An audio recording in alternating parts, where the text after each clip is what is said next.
Assalamualaikum warahmatullahi wabarakatuh. Bismillahirrahmanirrahim. Alhamdulillahi rabbil alamin. Allahumma salli ala sayyidina wa nabiyyina Muhammadin wa ala alihi wa sahbihi wa sallim. Amma ba'du. Teman dan sahabat semuanya yang dimuliakan Allah Subhanahu wa taala, tetap semangat. Semoga semuanya senantiasa dalam lindungan Allah, dalam keadaan sehat walafiat. Kita lanjutkan belajar membaca kitab Mau'izatul Mu'minin, ringkasan dari Ihya Ulumuddin, karangan Syekh Muhammad Jamaluddin Al-Qasimi Ad-Dimashqi. Alhamdulillah kita sudah masih di bab taharah, judulnya berbeda, yaitu pelajaran penting yang bisa kita ambil dari bersuci. Qala al-musannifu rahimahullah wa nafa'ana bi ulumihi amin ya rabbal alamin. Al-i'tibaru bit taharah, ini i'tibar, pelajaran penting dari taharah. Mata faragha min wudu'ihi, kapan-kapan selesainya seseorang dari wudu'nya, wa aqbala 'ala sholati, dan menghadap ia kepada salat, niscaya, jawab mata, fayambaghi ayyahtura, maka sepantaslah oleh bahwa terbeti ia bibalihi, di hatinya, annahu tahara dhahirahu, wa sungguhnya seseorang itu telah menyucikan ia akan zahirnya, wa huwa maudhi'u nadril khalqi, dianya zahir itu tempat pandangan makhluk. Jadi beliau mengingatkan kita, bila kita telah selesai dari wudu kemudian kita mau sholat, yang pertama yang harus kita pikirkan di hati kita bahwa kita sudah menyelesaikan kesucian zahir, di mana kesucian zahir itu tempat pandangan makhluk, karena manusia hanya melihat zahir kita, baju kita yang bagus, badan kita yang bersih. Allah tidak melihat itu. Fayambaghi ayyastahiya min munajatillahi ta'ala min ghairi tatahhuri qalbihi, maka sepantaslah bahwa malu ia dari munajat kepada Allah. Munajat kepada Allah maksudnya dalam salat kita dianggap bermunajah, berbicara dengan Allah. Maka sepantaslah bahwa malu ia seseorang dari munajat kepada Allah Ta'ala min ghairi, dari ketiadaan menyucikan hatinya, bahwa dianya kesucian hati itu maudhi'u nadri rabbi, itu tempat pandangan Rabb, pandangan Allah Subhanahu wa taala. Jadi beliau mengingatkan kita baru menyucikan zahir kita. Zahir itu yang dilihat oleh makhluk. Kita sepantasnya merasa malu kalau sampai sholat menghadap Allah dalam keadaan tidak membersihkan hati kita dari segala macam i'tikad yang buruk, perilaku yang buruk, dan sebagainya. Karena hatilah tempat pandangan Allah. Artinya beliau menganjurkan hendaklah kita suci zahir dan batin, bukan hanya zahir saja. Wal yatahaqqaq anna taharatal qalbi bit taubati wal khuluwi anil akhlaqil madhmumati wat takhalluqi bil akhlaqil hamidah. Di sini dulu titik.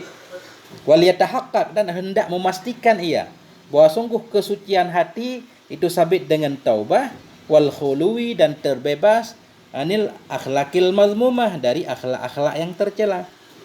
Kita harus memastikan diri kita bahwa suci hati itu dengan cara taubat. Artinya sebelum sholat kita harus sudah taubat, bebaskan hati kita dari segala akhlak-akhlak yang buruk. Itu baru dianggap hati kita suci. Wat takhalluqu bil akhlaqil hamidah aula min ayyaktasira ala taharatid zahir, dan bermula berakhlak dengan akhlak terpuji itu lebih utama dari bahwa membatasi ia kepada taharah zahir saja. Jadi kalau dibanding antara taharah zahir dan batin, taharah batin jauh lebih penting daripada taharah zahir. Cuma yang dianjurkan ada dua-duanya. Zahir kita suci dari segala najis, hadas, batin kita juga suci dari segala akhlak-akhlak tercela. Beliau membuat satu perumpamaan, kaman arada ayyad'uwa malikan ila baitih, seperti siman, seseorang yang menginginkan ia bahwa mengundang ia seorang raja ke rumahnya. Kita pengen mengundang seorang pejabat ke rumah kita. Fatarakahu masyhunan bil kazurat, fatarakahu, meninggalkan ia akannya rumah. Maksud meninggalkan ia akannya rumah, membiarkan ia akannya rumah, masyhunan, dipenuhi dengan kotoran. Kita undang seorang pejabat penting ke rumah kita, di dalam rumah penuh kotoran. Washtaghala bitajsisi dhahiril babil barrani minad dar. Dan sibuk ia dengan mengecat zahir pintu babal barrani. Sibuk ia dengan mengecat zahir pintu luar minad dar dari rumah. Jadi di dalam rumah penuh kotoran sampah, yang kita cat cuma dindingnya saja. Dinding pintu kita hias sedemikian rupa. Wa ma ajdarahu bit ta'arrudu lil makti wal bawar. Ini ma ta'ajub, alangkah layaknya orang tersebut bit ta'arrudi, dengan mendapati bagi celaan dan kutukan. Lil makti wal bawar, celaan kutukan. Jadi orang ini dianggap orang bodoh yang dibersihkan luarnya, dalamnya kacau balau. Begitu juga dalam taharah. Kalau kita cuma suci zahirnya doang, sementara batin kita yang dilihat oleh Allah penuh dengan akhlak tercela, itu sungguh tidak ada makna sama sekali. Nah, itu pelajarannya.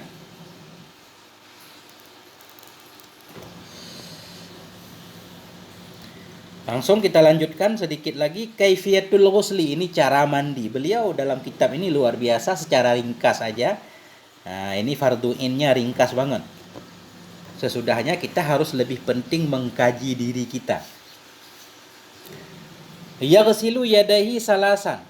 Membasuh ia akan dua tangannya 3 kali. Sebelum mandi cuci tangan dulu 3 kali. Summa yastanji, kemudian istinja ia, istinja dulu. Wa yuzilu ma ala badanihi min najasatin ingkanat, dan menghilangkan ia akan ma yang ada ia di atas badannya daripada najis-najis jika ada ianya najis. Cuci tangan dulu sebelum memasukkan tangan dalam bejana, istinja dulu, kemudian hilangkan segala najis yang ada pada badan, cebok dulu segala macam, biar dalam mandi nanti tidak lagi menyentuh hal-hal yang bisa membatalkan wudhu, sehingga selesai mandi kita nggak perlu wudhu lagi. Mandi wajib maksudnya. Summa yatawadda'u wudu'ahu lis-shalah kama wasafnahu. Kemudian wudhu ia akan seperti wudhunya untuk salat, kama wasafna, sebagaimana telah kami jelaskan. Jadi sebelum mandi wudhu dulu secara sempurna, illa ghaslal qadamaini, kecuali mencuci 2 kaki. Wudhu sempurna kecuali kaki. Kaki jangan dicuci dulu. Fa innahu yuakhiruhuma, sesungguhnya seseorang itu mentakhir ia akan keduanya 2 kaki. Jadi basuh kaki terakhir selesai mandi. Summa yasubbul ma'a ala ra'sihi, kemudian menuangkan ia akan air kepada kepalanya. Summa ala syakihil aiman, kemudian kepada pihaknya yang kanan, jadi mandi sebelah kanan dulu. Summal aisar, kemudian sebelah kiri, sunnahnya begitu. Summa yadluku ma aqbala min badanih wa ma adbara, kemudian menggosok ia akan ma yang menghadap ia dari badannya dan ma yang membelakang ia. Kita gosok seluruh badan depan belakang. Wa yukhallilu sya'rar ra'si wal lahyah, dan menggosok-gosok ia akan bulu kepala dan jenggot. Artinya dalam mandi itu semua rambut harus basah. Beda dengan wudhu. Kalau dalam mandi tebal atau tipis ya harus kena air semua. Wa yusilul ma'a ila manabiti ma kasufa minhu wa ma khaffa, dan menyampaikan ia akan air kepada tempat-tempat tumbuh ma yang tebal ia, minhu darinya rambut, dan ma yang tipis ia. Jadi semua bulu di badan harus terkena air.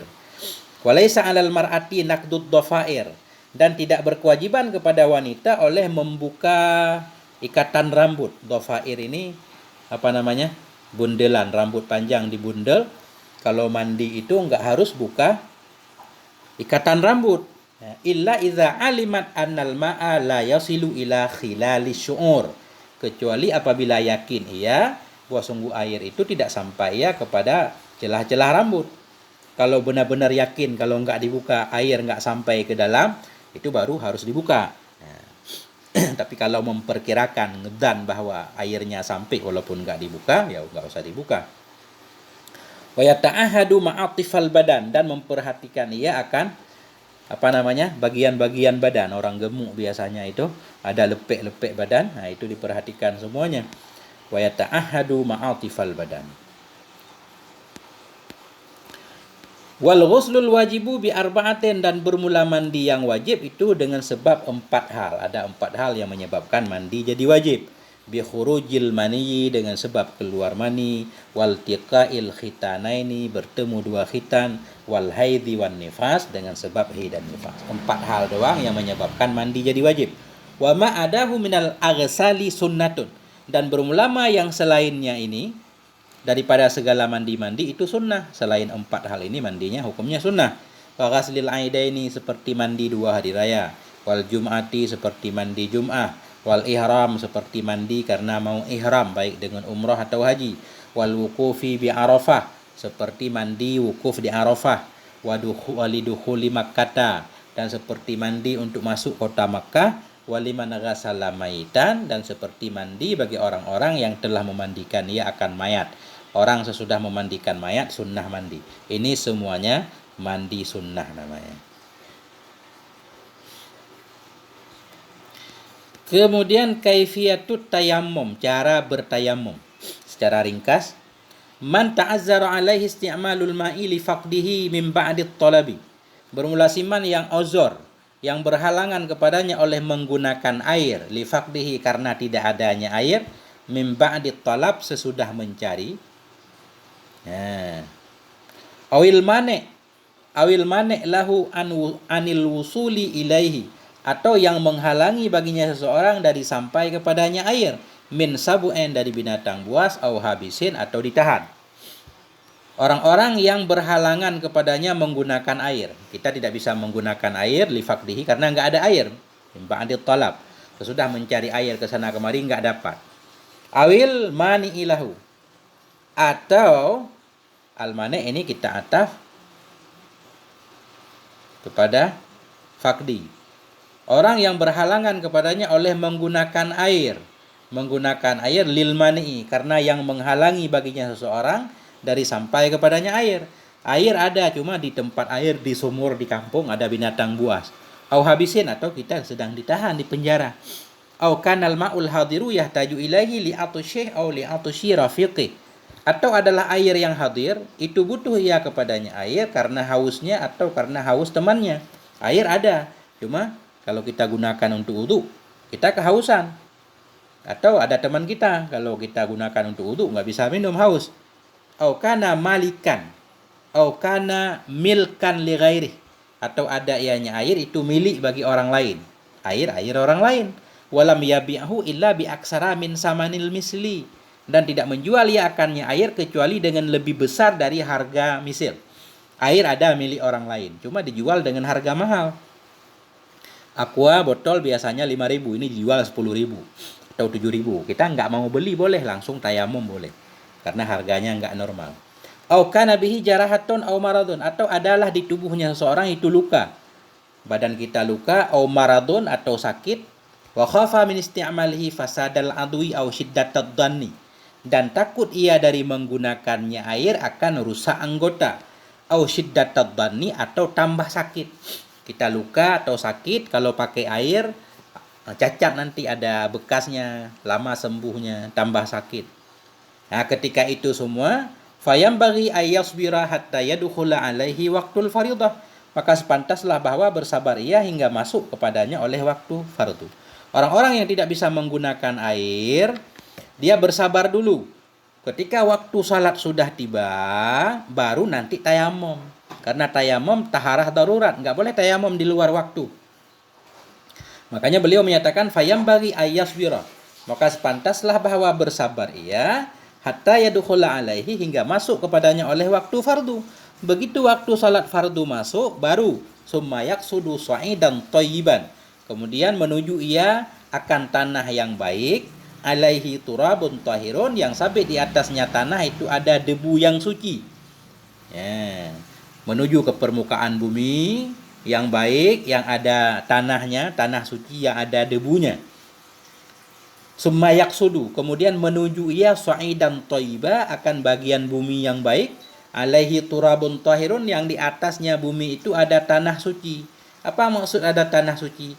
Bihaisu yasuru minhu ghubar, dengan sekira-kira terbang darinya tanah oleh debu, ada debunya. Wa yadribu alaihi kaffaihi dhamman baina asabi'ihi, dan memukulkan ia kepadanya tanah tadi akan dua telapak tangannya. Pukul dua telapak tangan ke tanah, dhamman, hal keadaan ia itu yang merapatkan antara jari jemarinya. Ketika tangan kita pukulkan ke tanah, itu jari jemari kita jangan direnggangkan. Pukulan pertama jarinya jangan renggang, dhamman. Hal keadaan ia itu yang melekatkan antara jari jemarinya. Wa yamsahu bihima jami'a wajhihi marratan wahidah, dan menyapu ia dengan keduanya dua tangan tadi akan semua wajahnya marratan wahidah, sekali saja. Langsung kita lap ke muka kita sekali. Jadi nggak ada sunnah 3 kali kalau tayamum. Wala yukallifu isalal ghubari ila ma tahta syu'uri khaffa au kasufa, dan jangan memaksakan ia akan menyampaikan debu kepada ma di bawah bulu-bulu, tipis ada ianya bulu atau tebal ia. Jadi dalam tayamum nggak ada keharusan untuk menyampaikan debu ke seluruh bagian bulunya, enggak. Langsung aja ditempelkan di muka udah. Summa yanzi'u khatimahu, kemudian mencabut ia akan cincinnya, buka cincin. Wa yadribu darbatan saniyah, dan memukulkan ia akan pukulan yang kedua. Wa yufarriju fiha baina asabi'ihi, dan merenggangkan ia dalamnya darbah, dalamnya pukulan, antara jari jemarinya. Kalau pukulan kedua, jari dianjurkan untuk direnggangkan. Kenapa? Karena pukulan kedua untuk menyapu tangan. Jadi biar sekalian sela-sela jari terkena tanah. Itu maksudnya. Wa yadribu darbatan saniyah, memukulkan ia akan pukulan yang kedua. Wa yufarriju fiha, merenggangkan ia dalamnya pukulan kedua. Baina asabi'ihi, antara jari jemarinya. Wa yamsahu bikaffihil yusra yadahul yumna, menyapu ia dengan telapaknya yang kiri akan tangannya yang kanan. Tanah bagian di tangan kiri untuk tangan kanan. Wa bikaffihil yumna yadahul yusra, dan dengan tangannya yang kanan akan tangannya yang kiri. Tangan debu yang ada di telapak kanan untuk tangan kiri. Ya, selesai. Wa idza shalla bihil fardha falahu ayyatanaffala kaifa syaa. Bila telah sholat ia dengannya tayamum akan fardu, niscaya maka boleh baginya itu bahwa bersunnah ia kaifa syaa, hal keadaan bagaimana mau ia. Artinya sekali tayamum itu boleh untuk satu salat fardu dan tidak terbatas salat sunnahnya. Masuk waktu duhur, tayamum boleh salat duhur. Kemudian masih ada tayamum itu boleh melakukan salat sunat sesuka kita. Tapi untuk salat asar tayamum itu enggak boleh, harus tayamum lagi. Wa yu'idu tayammuma li fardhin sani, dan mengulangi ia akan tayamum untuk fardu yang kedua. Jadi satu tayamum itu hanya boleh untuk satu fardu. Ini singkat tentang bab tayamum dalam kitab Mau'izatul Mukminin. Sampai di sini moga ada manfaatnya. Mohon maaf atas segala kekurangan. Walhamdulillah wal afwa minkum. Wassalamualaikum warahmatullahi wabarakatuh.